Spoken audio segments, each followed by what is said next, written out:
खुलुमबाय इनसाइडनि बर'आव नोंथांमोनखौ बरायबाय। गलाघाट जिल्ला दुलाराय बर' फरायसा आफादनि 39थि बोसोरारि जथुम्माया दिनैनिफ्राय जागायजेनबाय।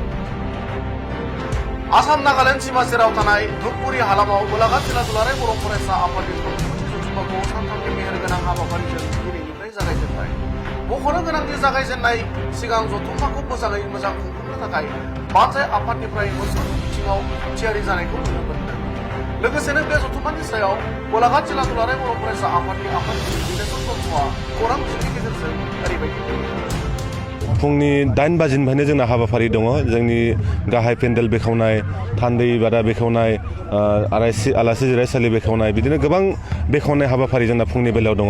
ओमफ्राय बे बेखेवनाय जोबनायनि उनाव जोंहा गेलेहोनायनि खेलनि माखासे इभेन्ट दङ। काबादि गेलेहोनाय हिन्जावसाफोरनि आरो हौवाफोरनि भलिबल बादायलायनाय दङ गाबोन। बे हाबाफारिफोरा गाबोन जोंना गिबि सानाव जागायजेनगोन।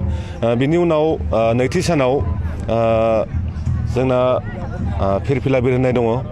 फिरफिला बिरहोखांनायनि उनाव सेमिनार दङ। सेमिनार जागोन आबादारिफोरखौ लानानै जों मोनसे सेमिनार लानो नागिरदों।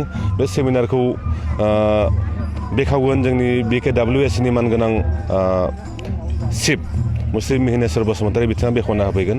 बाहायनो जोंनि समस्तिनि MLA बिश्वजित फुकन बिथाङाबो बाहाय बाहागो लाफैगोन आरो जोंनि EM बे लकेल EM मुस्रि प्रदीप सरगारि बिथाङाबो जोंनि बे सेमिनाराव बिथाङाबो बाहागो लाफैनाय जागोन। आरो हराव बिदिनो कालचार प्रग्राम दङ।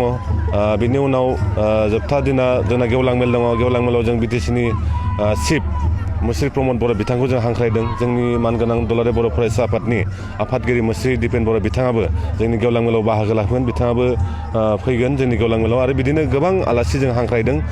बेनिखायनो जों रायजो राजाफोरखौ जोंनि ओनसोलनि गासैबो हाबाफारिफोराव लैहोर लैहोर बाहागो लाफैनो थाखाय आं बे बड'लेण्ड रादाबनि दारै आं खावलायहरनाय जाबाय। गोजोन्थों।